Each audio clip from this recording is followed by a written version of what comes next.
All right, the last game of the midweek game. It's going to be Chelsea at Manchester United, lads. Obviously we talked briefly on United conceding at the very very last minute against Brentford when what probably would have been a one of the biggest snatch and grabs of the season. Um, we talked last week. I don't know which whenever you want to take this, but we started last week about United have been known to get a big result and then follow it up with a really really, I'm not going to say a bad result, but like a mediocre performance. Like they never reached the highs of what was before. The consistency is just not there for United, which is very frustrating. I must for you guys, I assume, but yeah, it's just hard to know why they can't. Like a huge win against Liverpool in the FA Cup. Shut up a lot of people and be like, okay, like this is can be a very good United side. If this is the United team that show up and play week in week out, then who knows what they could do, but it never happened for whatever reason. I don't know. Uh, Probably a mentality issue to a certain extent. Well, I just don't know how you Not that the to not that go. the guys aren't trying. I don't think the players aren't trying. I just think they're just simply not good enough. Some of them, and I mean, like I'm not going to go in and dog them. I didn't see the point. you know what I mean? Like, I didn't see the point even after the Brentford game. People are seeing fans going in and dogging them and this that, and going man. So the manager sacked them out. It's like a week ago we were all praising them for the Liverpool game. So the not difficulty at all. Like, anyone can get up for a game like that. yeah, And that's where different players come in, and also the manager. We know he made some mistakes, and every manager makes mistakes. But I think the Brentford game, it's one of those things where, and we have seen it so much this season. It's been okay, one game good, one game bad. I'm not sure what it's hard to put. Maybe it's a mentality thing. Maybe they get complacent. Maybe they just the pressure they can't deal with it. It's even to look at anytime they get the ball, it's picking it off. And like Scott McTominay is a really good squad player to have, a really good attacking option off the bench. But I'm not sure what the manager sees dating him when it's like Kobe Reno. The reason Kobe Reno looks like a 28-year-old because it fucking ages him like fuck playing beside Scott McTominay. That man is stressed off his out of his.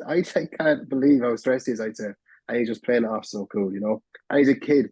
I don't like how much pressure is being put on him already because we've seen it happen so often. Like yeah, he's an outstanding talent.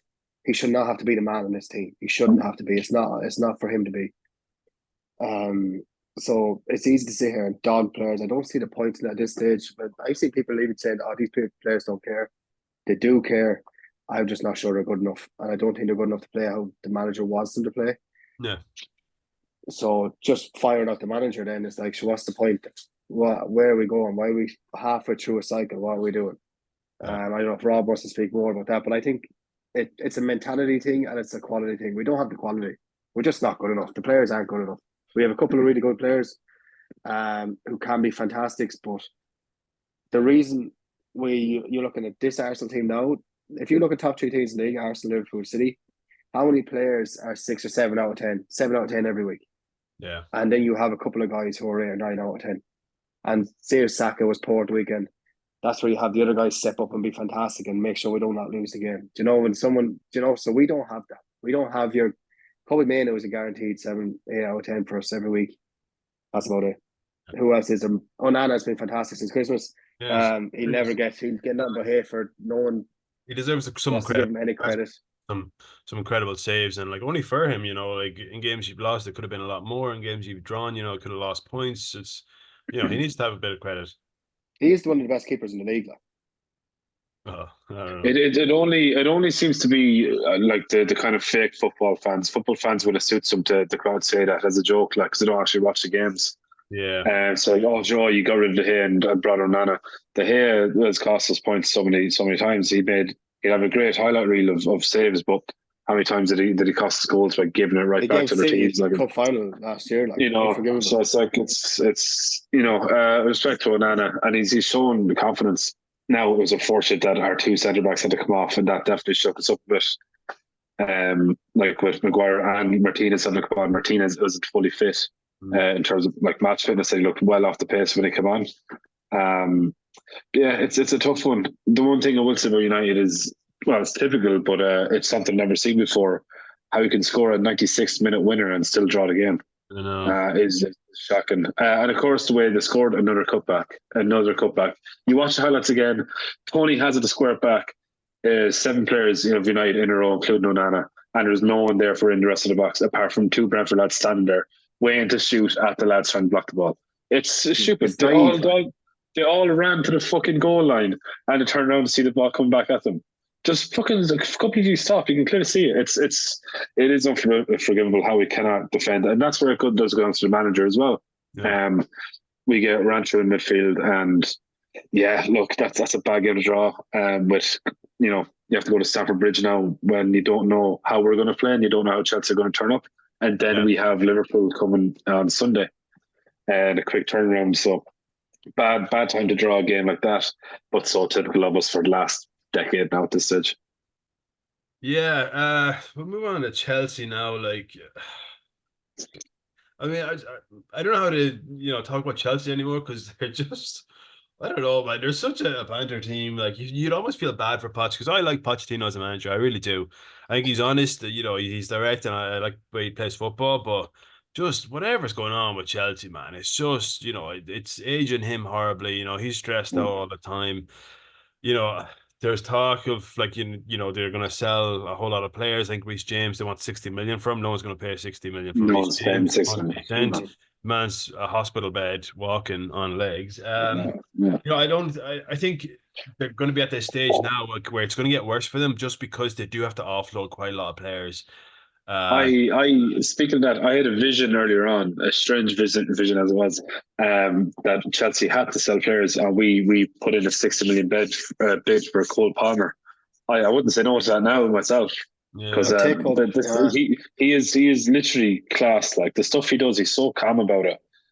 Brilliant goal. His second goal, it was a serious assist from Sterling with the back heel, which is bad enough to say for Sterling. Brilliant finish. But the penalty was as cold as anything. The Panenka, but it just everything he does, he's just so calm. He's just he doesn't seem to really break a sweat. So it was a brilliant bit of business to bring him into the club, as bad as they have been in business over the last 18 months. Yeah, but he's a standard player. Like he is a top class player in a bad squad. Yeah, definitely. It's only his first true season. Sorry, it's only his first real season. Yeah, exactly. Yeah, because he was on the bench for a while. He didn't he played a handful of games for City off the bench. That's all. City last season. I wouldn't say he made 5 appearances for City last year, though. Would he? I don't think he did. If ever. Maybe a bit more. Actually, maybe a bit more. I think he made quite a few. Cameos, though. Absolute cameos. Yeah. But see Doku playing. Imagine if Palmer got Doku's minutes. For City. City must be kicking themselves. He's a big flop. No one's talking about. He's only 2 goals. Or no, was it? He got 5 assists. He got 4 2 in the league, 2 Champions League. Yeah, he got 4 assists in one game against some fucking one of the worst teams. Yeah, and everyone's like, "Oh my god, he's unbelievable." And he's like when you see him get on the ball, you're delighted as an opposition kind of fan or whatever, because you're like, oh, he's just going to be no one problem. Great. You've seen him against Arsenal. He cut in so many times, and he took a shot and it fucking went off. Crossard made it. Shocking. Ben White nutmeg him there, the return leg. Like he's just not a great. Like he's fast. That's all he has really. But going back to Cole Palmer, in fairness, I've given him a lot of stick. I just don't like. Obviously, he's 21 goals and assists, goal contributions, I should say, this season, which is pretty good. Same level as Saka, that's fine.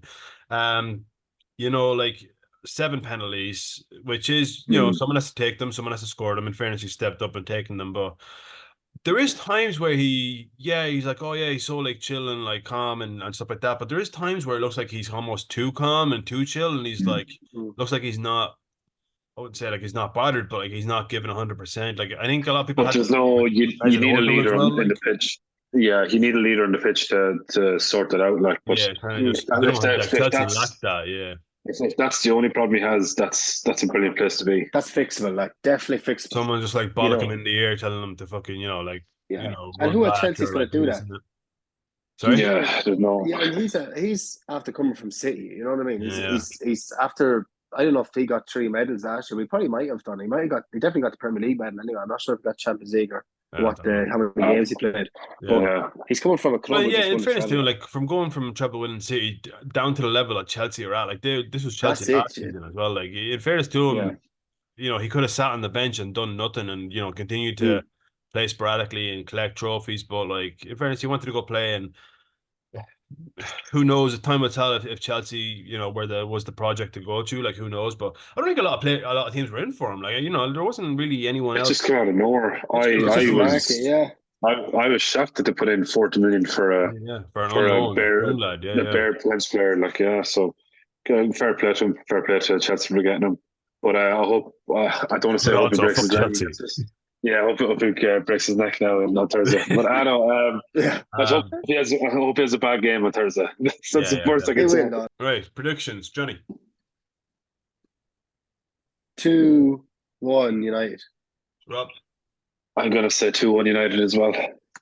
I was going to say 2-1 United, but I think, do you know what? I'm going to go 3-2 United. I think there'll be goals in this game. I think it's just two. There'll be lots of chances. If, United can take them, then I think, they'll be, I think they'll be better suited to win this game. Just think Chelsea's confidence is just way down right now. I don't know. I see United bouncing back, and it's 3-2, we'll say.